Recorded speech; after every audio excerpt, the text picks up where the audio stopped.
Olá, eu sou Viviane Cesarino e este é o Memórias do Poder Legislativo.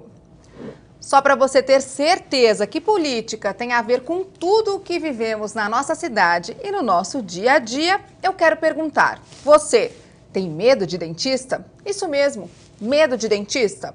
Bom, se tem, a gente vai dar uma informação importante para você lembrar da próxima vez que estiver naquela cadeira. A vivência do profissional é capaz até de estabelecer uma política pública, viu? Foi um dentista que aqui na Assembleia Legislativa, como deputado estadual, aprovou um dos projetos mais importantes para a saúde bucal dos paulistas, o que obriga a utilização do flúor na água distribuída em todo o estado. A medida reduz a prevalência da cárie em cerca de 60%. Emil Razucchi também foi presidente do CROSP, o Conselho Regional de Odontologia do Estado.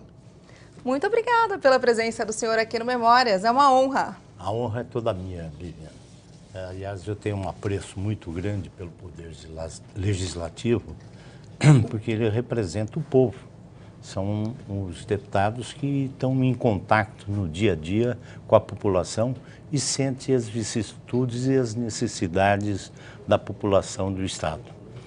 Bom, eu falei na abertura, fiz essa brincadeira com medo de dentista, porque eu sou filha de dentista, eu sei que muita gente tinha medo de encontrar com a minha mãe, já ficava desesperado, assim. Mas vocês têm uma visão de Estado e de política pública muito interessante. É, porque o cirurgião dentista, ele recebe durante várias vezes toda a gama de clientes. Então, ele ausculta a opinião desses elementos. Então, ele está em contato direto. E, na verdade, é uma profissão fascinante. Eu tenho poucos anos de formado, mas eu ainda continuo na profissão. Só 57, só? É, só 57. Poucos anos de formado. É. E problema de idade é estado de espírito. Eu brinco muito que eu tenho 78, aparentando 68, com disposição de 38. Adoro, é isso aí. E, na verdade, realmente Deus me deu saúde, me deu disposição e me deu ainda entusiasmo para lutar pelas coisas que eu acho que devem ser feitas para aumentar a qualidade de vida da população. E aí a gente começou a falar de política. Na verdade, isso é importante.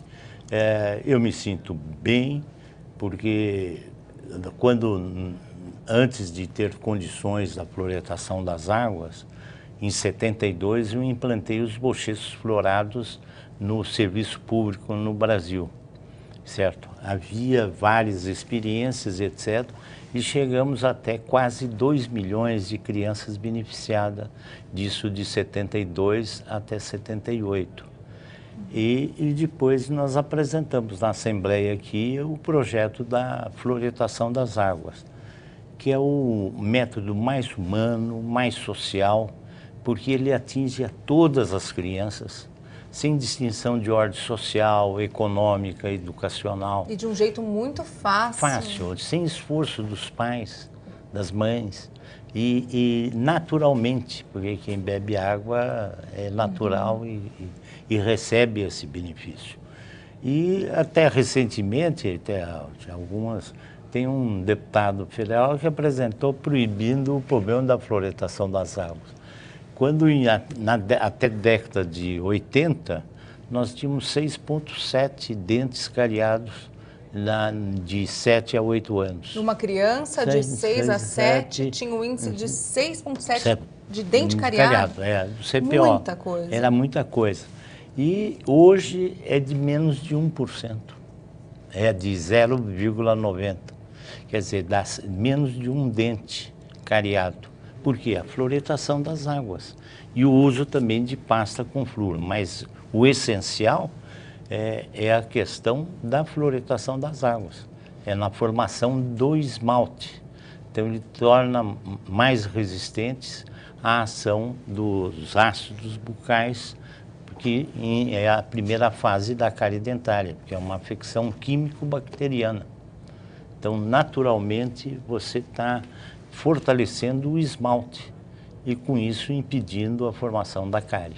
Agora, doutor Emil, tem também a questão da perda de dentes, né, para os idosos. E na verdade nós conseguimos a questão de fazer um programa de Sorria São Paulo. O governador, há 6 anos atrás,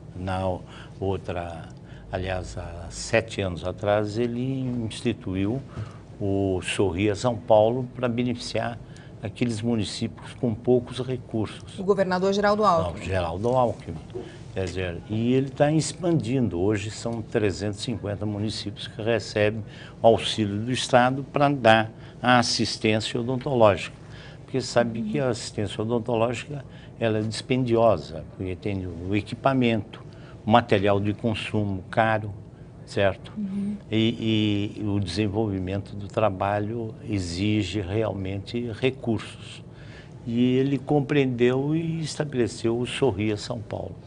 Agora, doutor, eu queria que o senhor contasse para a gente como é que foi esse envolvimento do senhor com a questão da política, porque o senhor foi um estudante de odonto, cursou a universidade, mas assim, eu imagino que a preocupação de muito estudante deve ser como é que eu vou montar meu consultório, como é que eu vou começar ali a ter paciente. Na realidade, eu comecei na política universitária.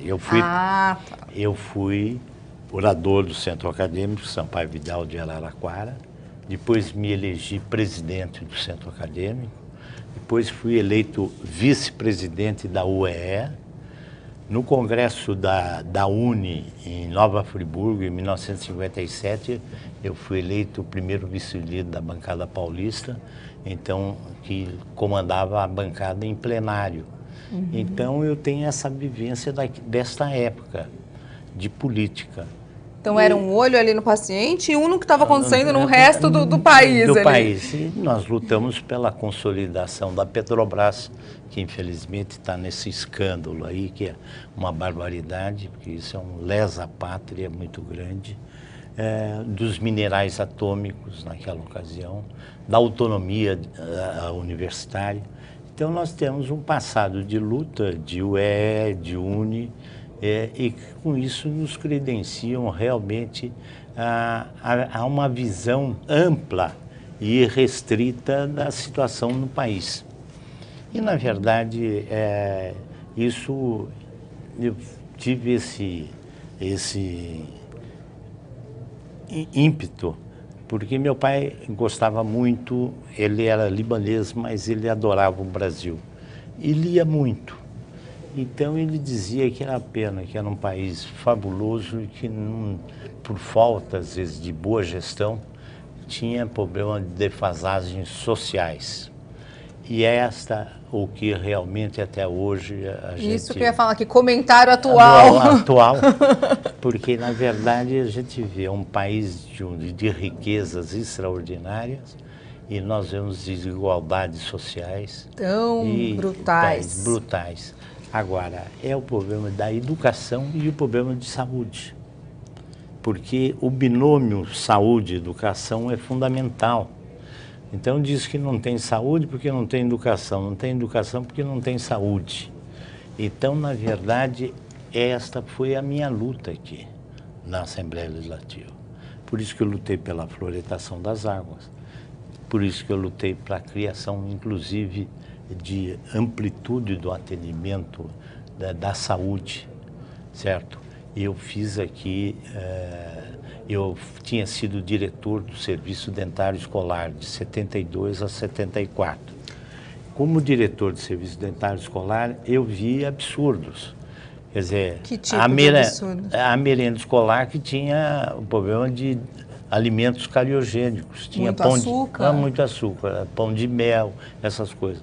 Então, eu propus aqui uma indicação para a criação de um departamento multiprofissional que abrangesse a odontologia, a medicina, a educação em saúde, a nutrição, a fonoaudiologia. Então, realmente, nós conseguimos, com o Paulo Egídio Martins, a criação do Departamento de Assistência Escolar. Mas como é que foi a chegada até aqui? O senhor tinha um consultório? Tinha consultório. Quem é que falou? Vamos colocar esse dentista lá no parlamento? Aliás, o negócio é o seguinte, em 66 saiu o candidato a deputado federal, um colega nosso, o Baldassi, e queriam escolher um candidato que saísse estadual. Em qual partido? MDB. MDB. Em 66. E, na verdade, o problema é o seguinte, se brincava muito que era o movimento dos dentistas do Brasil. Então eram os candidatos com um sorriso mais bonito que tinha. E, na verdade, aí me escolheram, mas eu saí candidato em agosto e a eleição era 3 de outubro. Muito pertinho. Pertinho. Mesmo assim, eu tive uma votação na minha cidade, por isso que quando você perguntou... vamos falar da cidade. Pederneiras, no interior de São Paulo. Pederneiras City, perto de Jaú City. E, na realidade, naquela ocasião, dos votos válidos, eu tive 60% lá.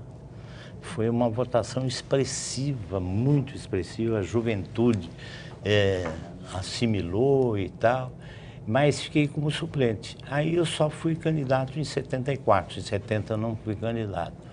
E naquela ocasião o prefeito Faria Lima saiu do MDB e foi para a Arena.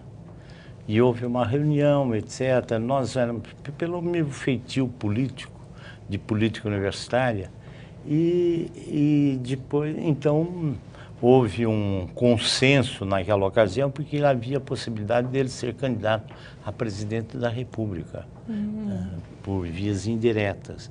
Mas ele precisava estar porque ele era general de 4 estrelas, ele era brigadeiro, e precisava estar no partido. E, com isso, nós fomos induzidos. E depois não conseguimos sair da Arena. Certo? Porque o senhor fez também a troca? Eu fiz. Mas como é que foi fazer essa troca, assim, não um foi líder muito, estudantil, não foi muito um homem com fácil. visão de política pública? Não foi muito fácil na ocasião. Imagino. Mas é que nós tínhamos feito naquela ocasião um trabalho que era que a maioria iria seguir a maioria. Então, uma questão partidária mesmo, assim, de acordo. De acordo. E ele realmente foi um dos melhores prefeitos que São Paulo teve, o brigadeiro Faria Lima. Foi um prefeito extraordinário, fez as marginais, tinha uma visão mais ampla e era um trabalhador e um prefeito magnífico. Basta dizer que é considerado, ele e o Prestes Maia, como os melhores prefeitos que São Paulo já teve. Mas quando o senhor chegou aqui, então, no mandato de 75 a 79, o senhor veio pela Arena, então? E o senhor não escutou de alguém, assim, não aqui, ou de repente, mas ele virou a casaca, que negócio é esse, de sair da oposição para a situação? O problema é o seguinte, na verdade, você fica numa situação delicada, mas o que vale no homem público é o seu discernimento, a sua responsabilidade e, acima, o seu civismo e o seu idealismo. Então, eu sempre lutei e tenho um passado de luta magnífico. Na classe, eu fui 10 vezes reeleito presidente do Conselho Regional da a gente vai chegar lá ainda para contar essa história. E, na verdade, para você ter uma ideia, também eu lhe mostrei, e a última vez que eu fui candidato, eu tive votação em todos os municípios do estado de São Paulo e em todos os colégios eleitorais da capital. Eu estou perguntando porque, assim, eu imagino que na época, hoje deve ser como sair do PSDB para o PT ou do PT para o PSDB, é uma mudança ideológica mesmo. Não, o problema é o seguinte, naquela ocasião você estava praticamente circunscrito a um lado de outro. Só tinham os dois lados. Dois lados. Mas, na verdade, eu mantive a minha dignidade como homem público e, acima de tudo, com o meu idealismo. O senhor nunca se arrependeu de ter trocado o MDB pela Arena? O problema é o seguinte, eu acho que você se arrepende daquilo que você não faz. Daquilo que você faz, você tomou uma decisão. Você tem que tomar uma decisão. Homem público, é por isso que eu nunca fiquei em cima do muro. Não gosto de ficar em cima do muro, porque na realidade você tem que tomar decisões, porque você tem uma responsabilidade a cumprir. E não olhar mais para trás. Certo. Então, e na eleição, na última eleição de 82, você tinha de votar de governador até vereador, que era prefeito, vereador, deputado, etc., de um partido só. Mesmo assim, eu tive votação em todos os municípios do estado e em todos os colégios eleitorais da capital. Então, é realmente uma situação interessante, porque eu tenho o respeito e o apreço dos meus colegas. Vamos falar um pouquinho mais no próximo bloco, deputado, da chegada do senhor aqui, Pois do não. dentista na Assembleia Legislativa? Tá ótimo. Daqui a pouquinho, então, a gente volta com mais memórias. Não sai daí, até já.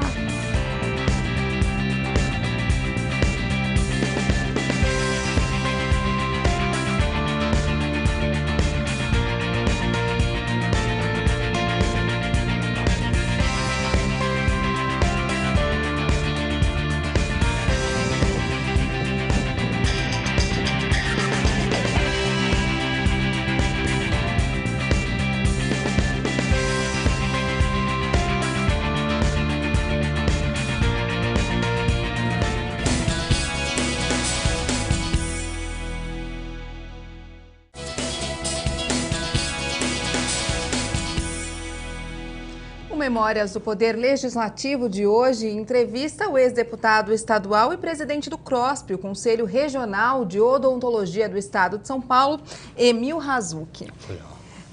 Eu só queria lembrar do que a gente falou rapidinho no bloco anterior, deputado, daquela votação que o senhor teve em todos os municípios, né, do estado. Eu achei muito bacana o senhor lembrar disso até hoje. Eu queria saber o que o senhor atribui essa votação, assim, basicamente. É por causa da minha luta em favor da classe odontológica. Começou na faculdade, certo? Continuou, depois de formado, como presidente da Associação Paulista de Odontopediatria, diretor da Associação Paulista de Cirurgiões Dentistas, presidente da Associação Brasileira de Odontopediatria. Chegamos até presidente da Associação Latino-Americana de Odontopediatria, e isso nos credenciou e tivemos aquilo que é fundamental, a credibilidade dos colegas. A coerência. É um voto de confiança. De confiança, mesmo. É um voto de confiança. Aliás, eu tenho de agradecer aos cirurgiões dentistas, porque eles me presenteiam com essa consideração. Tá certo, eu fiz merecedora. E na vida você tem de ter a credibilidade dos seus elementos, dos seus semelhantes. Eu sempre visei o bem-estar e a valorização do profissional cirurgião dentista. Então, viemos aqui para a Assembleia. Na verdade, depois de 2 anos de diretor do Serviço Dentário Escolar, que eu trabalhei com a ministra Esther de Figueiredo Ferraz, uma pessoa extraordinária, e, por sinal, filha de cirurgião dentista. Isso é importante, sei como sei como é. Então, na verdade, cheguei aqui, eu tive um pouco de decepção, porque a recepção, não a recepção, o Poder Legislativo, naquela ocasião, qualquer projeto que causasse despesa, ele era inconstitucional naquela ocasião. A Constituição de 88 que mudou isso, de 5 de outubro de 88. Mas era um absurdo. Você apresentava um projeto e não poderia ter despesa. O senhor lembra de um, por exemplo, que não foi sancionado, foi vetado, de repente, pelo governador, e aí o senhor ficou, assim, chateado? Na verdade, é o seguinte, você tem uma série de coisas, inclusive da floretação, nós apresentamos o projeto Depois, nós chegamos tivemos reunião com o governador, com o Francisco de Barros, que era o secretário, que ele dizia que não podia, etc. e tal. Da saúde? Não. Do saneamento. E nós conseguimos transformar o projeto Ipsilitri, transformar em decreto até hoje em vigor da floretação. Que surgiu... Então foi melhor decreto do que projeto de lei? Não, porque eles achavam que era inconstitucional. Ah, também teve essa questão. Então. Porque era problema da despesa. De gerar o custo de então, colocar o flúor na água do estado aí, inteiro. secretário, o problema é o seguinte, se colocar põe o cloro no tratamento da água, certo? O problema de bactérias, etc. Então, o senhor tem um gasto. E por que não pode pôr flúor? Como é que é a operação de colocar esse flúor? flúor? É o ácido fluorsilícico que se usa hoje, que é um resíduo da indústria petroquímica, de adubos. É jogado no rio, certo? E o ácido fluorsilícico dá essa grande vantagem. Na odontogênese, na formação do dente, ele se agrega e forma uma camada de fluorapatita de cálcio, certo? Que dá resistência, como eu já disse, ao dente. Mas eu digo assim, a operação de colocar ele na água era... as pessoas encaravam na época como maluquice, assim, como uma operação simples, ou só pensavam no custo? Quando o senhor falou dessa ideia, assim? Nessa custo, e também tinha, na ocasião, tinha um grande comunicador, que era o Trabuco, tinha um amigo que era americano, que era contra o flúor na água. Ixi. E, na realidade, isso usa-se nos Estados Unidos, na Inglaterra, em todos os países escandinavos, etc.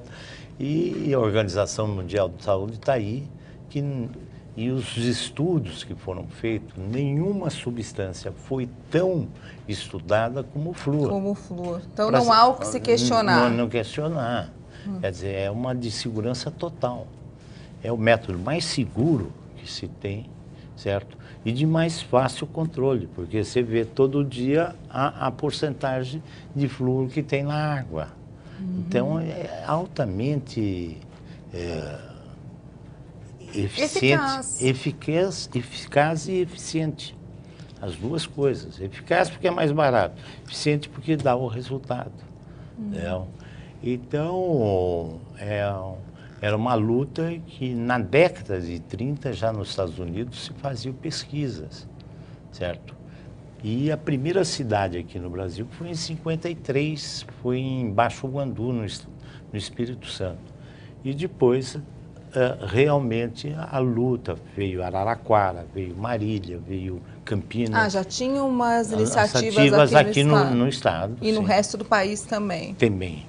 Certo? Poucas, mas hoje o governador Geraldo Alckmin está colocando em todos os municípios do estado de São Paulo, porque da Sabesp é obrigado pela legislação.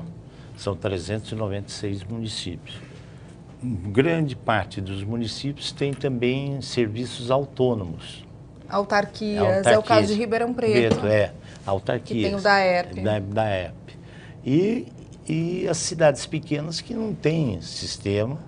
Então, essas cidades pequenas, o governador Geraldo Alckmin estabeleceu, através de um convênio com o Conselho, quando nós éramos presidente, certo, de fazer a floretação das águas de todas as cidades.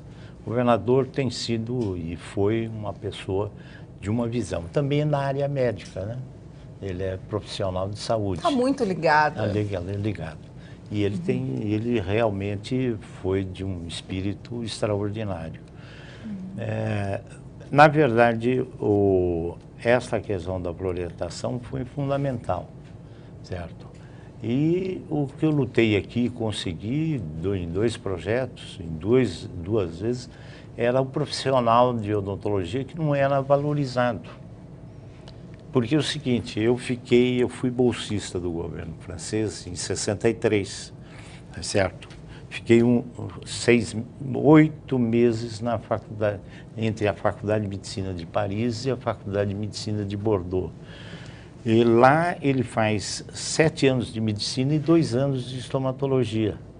E tem também o cirurgião dentista, mas o trabalho que eu fui, o estudo que eu fui fazer, era na Faculdade de Medicina. Então eu fiquei como bolsista do governo francês. Então, na realidade, o cirurgião dentista, ele trabalha num campo extraordinário.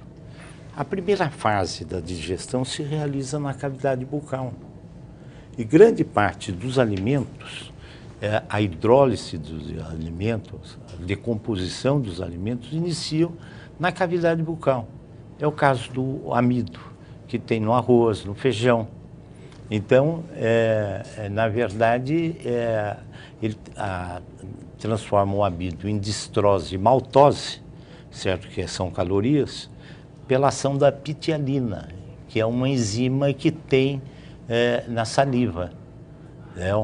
Então, essa hidrólise se realiza na cavidade bucal. A primeira fase da digestão se realiza na cavidade bucal. Por isso que é tão importante. Isso. Aliás, há 2 anos atrás, um médico chinês japonês de 104 anos disse que ele fez ginástica, etc. E tal. Ele disse, olha, para manter a saúde era comer pouco e mastigar bastante. Certo? Porque na realidade também. Porque o brasileiro não mastiga. É um desespero, né? Desespero. E a hidrólise, o bolo alimentar, que vai dar uma boa digestão e um bom aproveitamento dos sais minerais, das vitaminas, das proteínas e das calorias, é um bolo alimentar bem elaborado. Mas quando o senhor diz que na época que o senhor estava aqui como parlamentar faltava uma valorização profissional, era um reconhecimento salarial, por exemplo, de falta de remuneração, para a importância que esse trabalho tem? Inclusive nós conseguimos, junto ao governador, porque na verdade até o negócio é o seguinte, conseguimos com a lei complementar 180, a última lei nós conseguimos. Por quê? Naquela ocasião, para se formar um cirurgião dentista, precisava 4.920 horas. Um engenheiro era 4.300 horas. Um arquiteto, 4.020, certo? Para você ter uma ideia, o advogado era 2.600 horas. Isso na universidade? Na Universidade de São Paulo. Certo?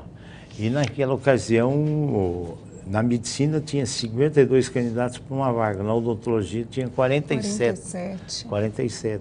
Na engenharia, 29, na arquitetura, 21. Então apresentamos esse trabalho e, na realidade, conseguimos um enquadramento do cirurgião dentista, certo? Na primeira faixa, então na isonomia com as outras profissões de engenheiro, médico, etc.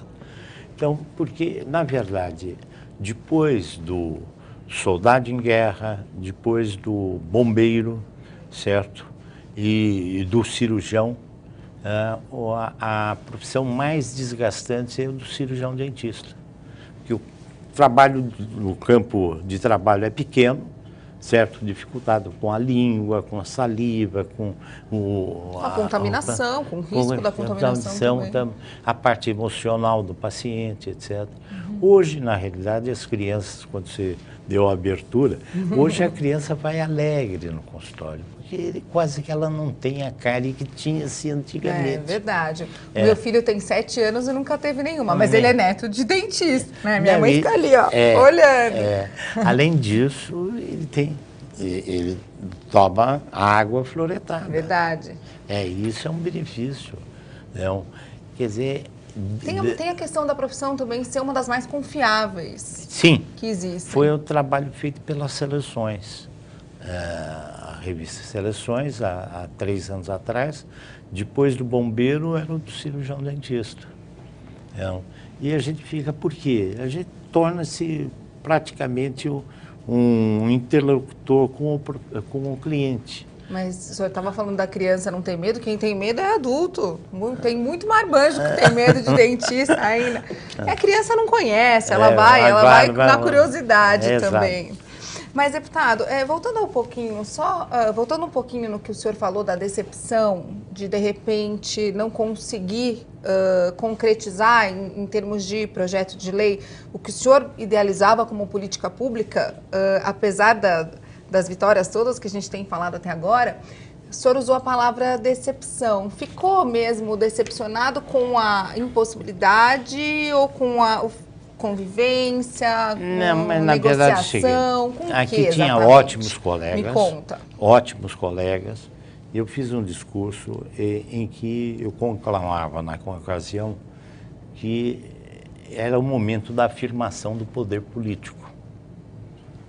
Poder político, porque para ver o desprendimento dos deputados, no sentido de mostrar à sociedade que ele está realmente interessado no bem-estar, na qualidade de vida das pessoas, etc. Ele é um representante. É um representante. E muitos acompanhavam, mas uma boa parcela também não era elementos, visava mais o interesse pessoal. Né? Quer dizer, é uma coisa que realmente eu ressalto e elogio os bons deputados, que tem bons deputados aí, mas naquela ocasião teve-se alguns que realmente não representavam condignamente. E em segundo lugar, a legislação em vigor na ocasião, que é o principal da minha decepção, é que cerceava, como eu disse, a Constituição só de 88 que corrigiu isso. Você não tinha poder nenhum. A impossibilidade de fazer mais. Fazer mais. Essa impossibilidade realmente foi a parte decepcionante que eu tive do poder. Mais frustração do que decepção. Decepção. Uma frustração muito grande, por isso que eu não quis mais ser candidato. Certo? E aí começa um novo capítulo, né, nessa história, que é o capítulo do CROSP. Do CROSP. Vamos contar no próximo bloco? Vamos. Desculpa te interromper um pouquinho. Aliás, é uma luta que começa desde 1959, né? Vamos ter que voltar bastante no próximo bloco. Acompanhe com a gente, não sai daí, daqui a pouco tem mais memórias. Até já.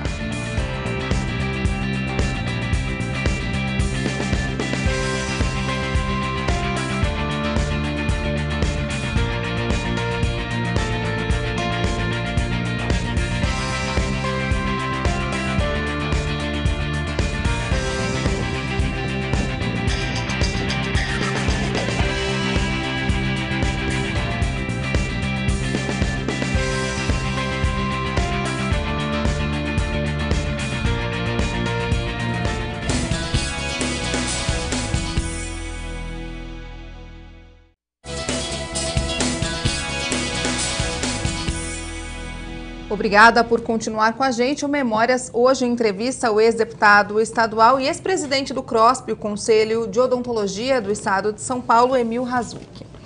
Essa questão de um conselho representativo, que também tem muito a ver com ser deputado, né, que é o representante ali do povo, o conselho é o representante de uma classe, de uma categoria. É uma luta muito antiga também, da década de 50. Exato. Na realidade, eu me formei em 57, e em 57 foi que a medicina conseguiu a criação do seu conselho. Do CRM. CRM. Foi em 30 de setembro de 57. E nós éramos presidente do centro e lutávamos, porque o conselho é um órgão que visa manter a ética e também o bom desempenho profissional. E que nós queremos é isso, quer dizer, separar o joio do trigo, certo? E na realidade eu acompanhei naquela ocasião como presidente do centro em Araraquara. Aí vim para São Paulo, fiquei como diretor de comunicação da Associação Paulista de Cirurgiões Dentistas e fui designado, até tenho uma ata da reunião de 19 de outubro de 59, que foi aprovado o envio ao Rio do Dr. Emil Razuc, presente à reunião, para, junto ao deputado Ranieri Mazzilli, tratar da criação do Conselho Federal de Odontologia. Até então não existia. Não existia.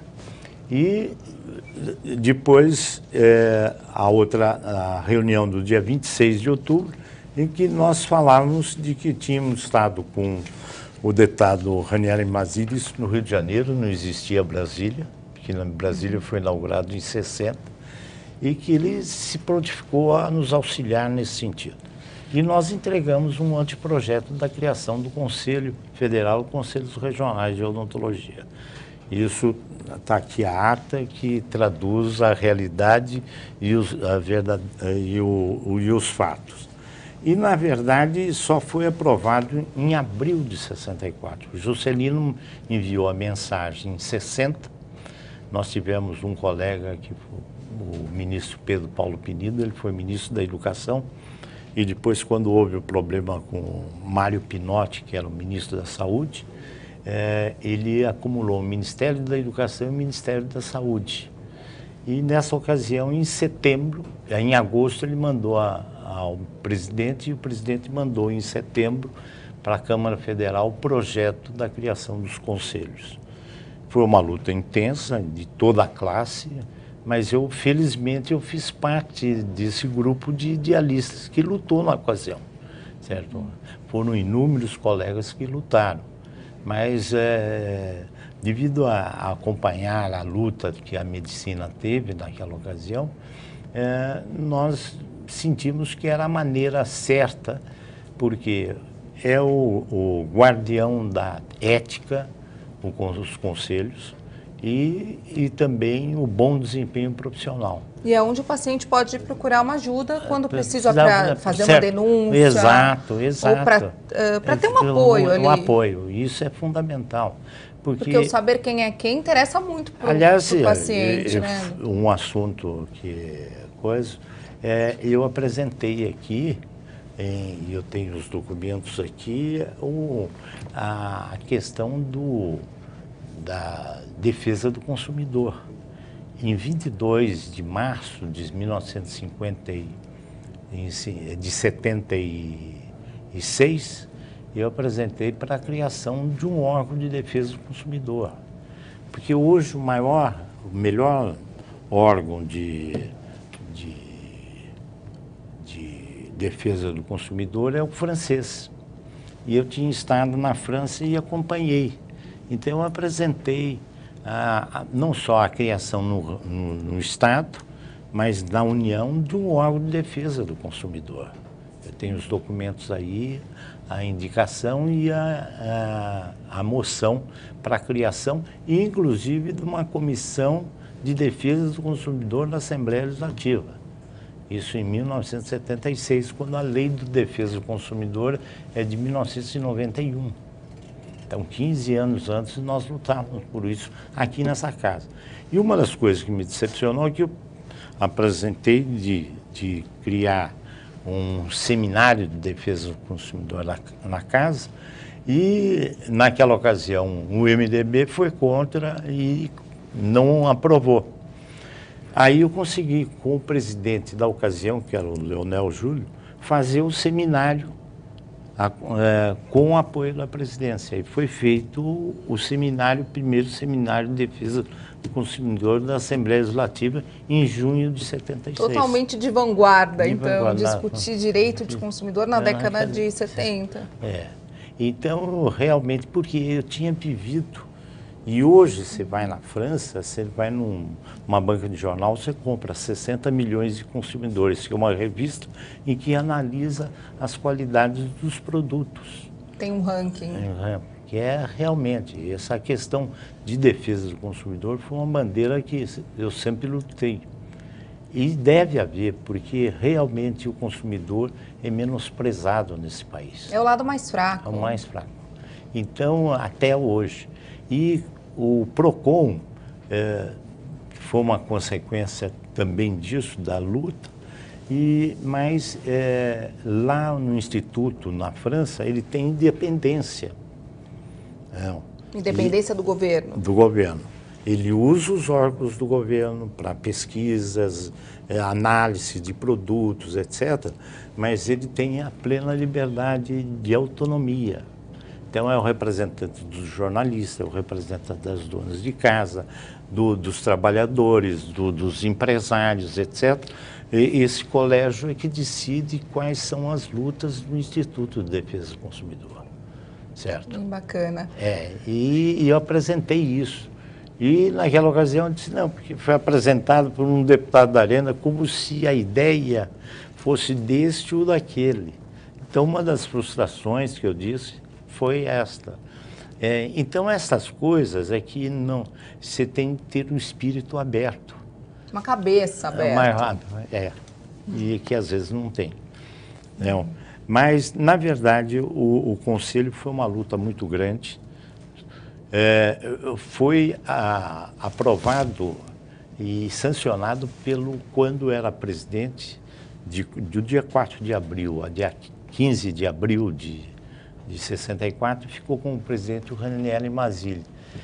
E, circunstancialmente, ele que sancionou a lei. Então, disse, não, porque essa lei foi da Revolução, quando não, na realidade, ela foi enviada em 60. Então, na verdade, ela foi sancionada em 1960, por coincidência, em 64. Daquele que eu tinha levado em 59 o anteprojeto e ele disse que iria apoiar. Porque ele disse, não, isso é um órgão moralizador e de defesa da população. Então, circunstancialmente, ele que dia 14 de abril de 64, ele que sancionou essa lei. Bom, hoje o CROSP é uma instituição fortalecida. Muito, muito. Que tem uma atuação importante, inclusive, no parlamento. Sim. E o senhor passou 20 anos à frente na presidência. E eu fui de 88 até 1996, 8 anos. Depois eu voltei em 2001 até 2013. E em todas as eleições, nós tivemos a maioria absoluta.